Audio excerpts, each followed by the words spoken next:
Alors, mon expérience délinquante, j'utilise jamais ce mot.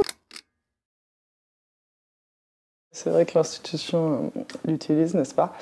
Oui, moi j'ai grandi en Normandie et puis c'est au lycée en fait que j'ai commencé à fumer du shit et je me rappelle qu'il y avait une mauvaise fille d'ailleurs qui m'avait tapé dans l'œil qui dealait en fait. Il y avait que des mecs et il y avait une fille qui dealait en seconde et du coup ça m'avait un petit peu...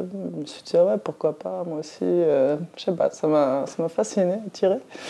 Je suis devenue la seule fille à être dans des gros circuits on va dire.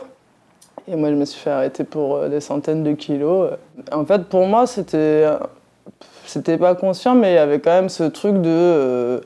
c'est pas parce que je suis une fille que je peux pas faire ce que font les garçons. Et voilà. Et puis bon, très vite, en termes d'indépendance, je voyais les filles de mon âge, c'était la prostitution. Pour accéder à l'indépendance, et c'est quelque chose, je sais pas, j'avais une conscience, moi, de mon corps et de la sexualité et de la soumission aussi à la domination masculine, ça pouvait pas, quoi. Je pouvais pas me prostituer. Il y a quelques années, du coup, moi j'écris aussi, je fais du slam et j'avais écrit un texte, c'était j'aurais voulu être une fille bien. Et en fait, j'aurais voulu, mais j'ai jamais réussi, quoi. Et c'est comme ça. Et du coup, au bout d'un moment, je me suis un peu enorgueillie d'être une mauvaise fille, et puis tant pis, quoi. Voilà. Finalement, être une mauvaise fille, c'était pour moi se réapproprier quelque chose.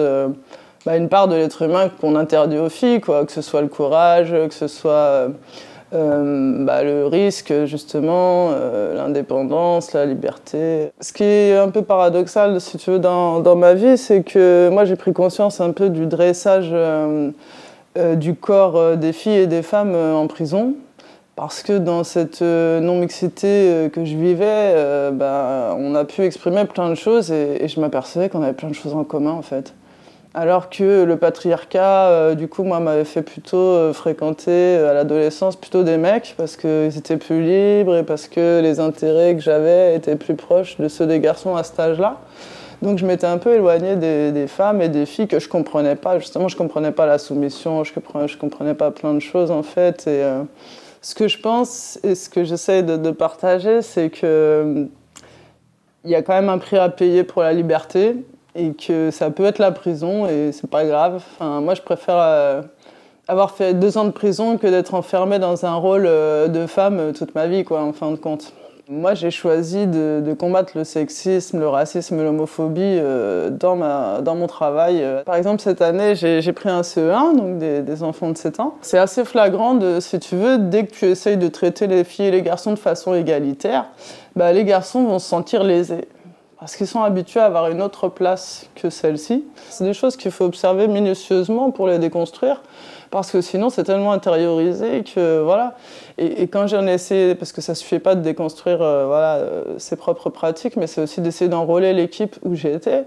Il y a eu des levées de boucliers des autres femmes, des autres institutrices ça leur faisait violence en fait. Ce que je disais quand je leur disais qu'en gros là, elles avaient dit il y a des bancs à déménager, les garçons vous venez. Et moi, je leur disais, mais les filles n'ont pas de bras. Et elles me regardaient, mais qu'est-ce que tu dis? Et après, elles se rendaient compte. Mais du coup, après, ça leur donnait une espèce de honte de favoriser, d'être dans l'inégalité, parce que c'est pas ce qu'elles veulent, en théorie. Où est le danger, encore une fois, quoi? Et c'est vrai qu'on a un peu marre d'entendre brandir cette menace de la civilisation va disparaître si les hommes et les femmes sont égaux, quoi. Mais n'importe quoi. Le fléau, il est déjà là. Je veux dire, il y a une femme qui meurt tous les 2 jours, en fait. Je vois pas... Enfin, pour moi, il y a qu'à changer ça, quoi. Et par tous les moyens. Et du coup, voilà, que ce soit les parents, les profs, les artistes, les intellectuels, les sportives et sportifs. Puisqu'en ce moment, moi, je passe mon brevet d'éducatrice sportive de boxe. Et je peux vous dire que c'est gratiné, hein, ce que j'entends et ce que je vis, mais comme d'hab, je vais prendre ce qu'il y a à prendre et en faire quelque chose qui permettra l'émancipation de toutes.